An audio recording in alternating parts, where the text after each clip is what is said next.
हो नमो भगवते वासुदेवाय। अब राजा उत्तम का चरित्र है और इसके साथ ही औत्तम मनवंतर का बहुत ही अच्छा वर्णन किया गया है। चलिए चलते हैं कथा की तरफ। कौशिक बोले, ब्राह्मण, आपने स्वरोचित मनवंतर का वृत्तांत मुझे विस्तार से सुनाया।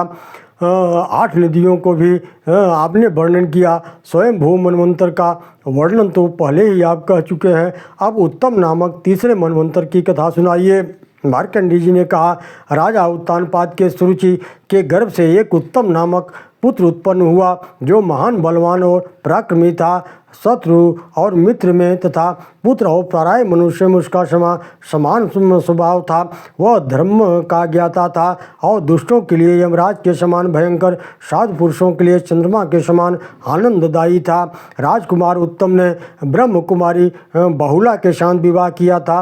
वे सदा उसी में आसक्त रहते थे। उनका मन और कहीं काम में नहीं लगता था। स्वप्न में भी उनका चित्त बहुला में ही लगा रहता था। वे सदा नारी की इच्छा अनुसार ही चलते थे। वह कभी भी अनुकूल नहीं होती थी। उनकी पत्नी एक समय दूसरे राजाओं के समक्ष रानी ने राजा की आज्ञा मानने से इनकार कर दिया। इससे उन्हें बड़ा क्रोध हुआ। वे कुपित हो करके द्वारपाल से बोले, दरबान, तू इस दुष्ट हृदय स्त्री को निर्जन वन में ले जा करके छोड़ दे। यह मेरी आज्ञा है, अतः तुझे इस पर सोच विचार करने की आवश्यकता नहीं है। तब राजा की आज्ञा को मानकर द्वारपाल रानी को रथ पर बैठा वन में छोड़ आया। राजा के द्वारा इस प्रकार निर्जन वन में त्याग देने पर बहुला ने उनकी दृष्टि से दूर हो जाने के कारण अपने ऊपर राजा का बहुत बड़ा अनुग्रह मानकर इधर उधर राजा और औरस पुत्रों के भांति प्रजा का पालन करते में राजा व्यस्त होने लगे। एक दिन की बात है, कोई ब्राह्मण उनके दरबार में आया और अत्यंत दुख से होकर इस प्रकार कहने लगा। ब्राह्मण बोला, महाराज, मैं बहुत दुखी हूँ, मेरी बात सुनिए। राजा के सिवा और किसी मनुष्य को संकट में रक्षा नहीं हो सकती है।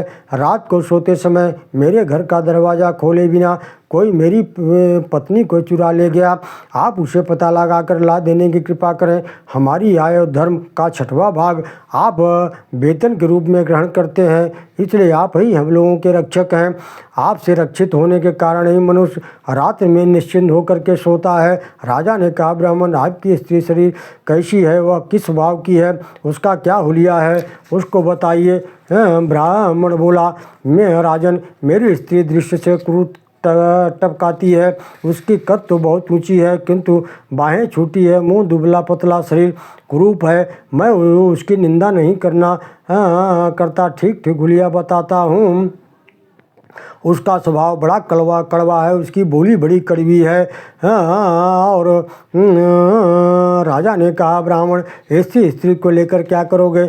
मैं तुम्हें दूसरी भार्या देता हूँ। अच्छे स्वभाव की स्त्री कल्याणमयी, सुख देने वाली होती है। वैसी स्त्री तो केवल दुख का कारण बनती है और उसका रूपशील होने के कारण वह स्त्री त्याग देने योग्य है। ब्राह्मण बोला, राजन, अपनी पत्नी की रक्षा करनी चाहिए, यह श्रुति का उत्तम आदेश है। उनकी रक्षा न करने पर वर्ण संकर संकतानें उत्पन्न होती है। वर्ण संकर अपने पितरों को स्वर्ग से नीचे गिरा देती हैं। पत्नी न होने के कारण मेरा नित्य क्रम छूट रहा है। प्रतिदिन धर्म में बाधा आती है और मेरा पतन हो जाएगा। ब्राह्मण की बात सुनकर राजा ने सब सामग्रियों से युक्त अपने विशाल रथ पर आरूढ़ हुए और पृथ्वी पर घूमने लगे।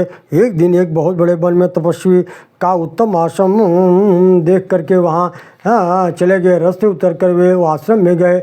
वहाँ उन्हें एक मुनि का दर्शन हुआ, जो कुशासन पर विराजमान थे। तेजस्वी अग्नि के समान उनकी तेज था। राजा को आया देख मुनि शीघ्रतापूर्वक उठ खड़े हो गए। स्वागत पूर्वक उनका सम्मान करते हुए शिष्य से बोले, अर्घ ले आओ। शिष्य ने धीरे से कहा, है मुनि, इन्हें अर्घ देना उचित नहीं है। इस बात का भली भांति विचार करके जैसी आज्ञा दे उसका पालन करूँगा। तब मुनि ने राजा के वृत्तांत को ध्यान लगाकर जान लिया और आसन दे करके बातचीत के लिए उनका सत्कार किया। ऋषि ने पूछा, राजन, मैं जानता हूँ आप महाराज उत्तानपाद के पुत्र हैं, बताइए किस लिए यहाँ आए हैं। राजा ने कहा, मुने, एक ब्राह्मण के घर से किसी अपरिचित व्यक्ति ने उसकी स्त्री को चुरा लिया है, उसकी खोज में मैं यहाँ आया हूँ। आपके आश्रम पर आया तो प्रथम दृष्टि पड़ते ही आपने मुझे अर्घ देने का विचार किया, किंतु फिर उसे क्यों रोक दिया। ऋषि बोले, राजन, आपको देखकर मैंने जल्दी में अर्घ देने की आज्ञा प्रदान कर दी थी, किंतु शिष्य ने मुझे सावधान किया। यह मेरे ही भांति संस्कारी भूत भविष्य वर्तमान का ज्ञाता है, यह कहकर विचार आज्ञा कीजिए। तब मैंने आप ध्यान से आपका सारा वृत्तांत जान लिया, आपको वित्तपूर्वक अर्घ नहीं दिया। राजन, इसमें संदेह नहीं कि आप स्वयं भू मनु के वंश में उत्पन्न होने के कारण अर्घ के अधिकारी हैं, तथा आप अर्घ का उत्तम पात्र नहीं मानता। राजन ने पूछा, ब्राह्मण, मैंने ये जानकर अनजान में ऐसा कौन सा पाप किया है जिसके बहुत दिनों के पश्चात आने पर भी आपसे अर्घ पाने का मैं अधिकारी नहीं हूँ। ऋषि बोले, राजन, क्या आप इस बात को भूल गए कि आपने अपनी पत्नी का वन में परित्याग कर दिया है, साथ ही आप धर्म को भी छोड़ बैठे हैं। एक पक्ष तक भी नित्य कर्म छोड़ देने से मनुष्य अस्पृश्य को प्राप्त हो जाता है। आपने तो 1 वर्ष से उसे छोड़ रखा है, अतः आपके विषय में क्या कहना है। हे नरेश्वर, पति का स्वभाव कैसा भी हो, पत्नी को उचित है कि वह सदा पति के अनुकूल रहे। इसी प्रकार पति का भी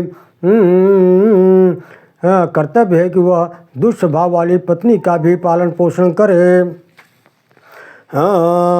पक्षेण कर्मणो हान्या प्रत्यास्पृश्यतां नरः, किमत्र वार्षिकीयस हनिस्ते नित्य कर्मणा पत्न्या कुलया भाव्यम, यथा शीलेपि भर्तरि दुःशीलापि रे, तथा भार्या पोषण इवा नरेश्वर।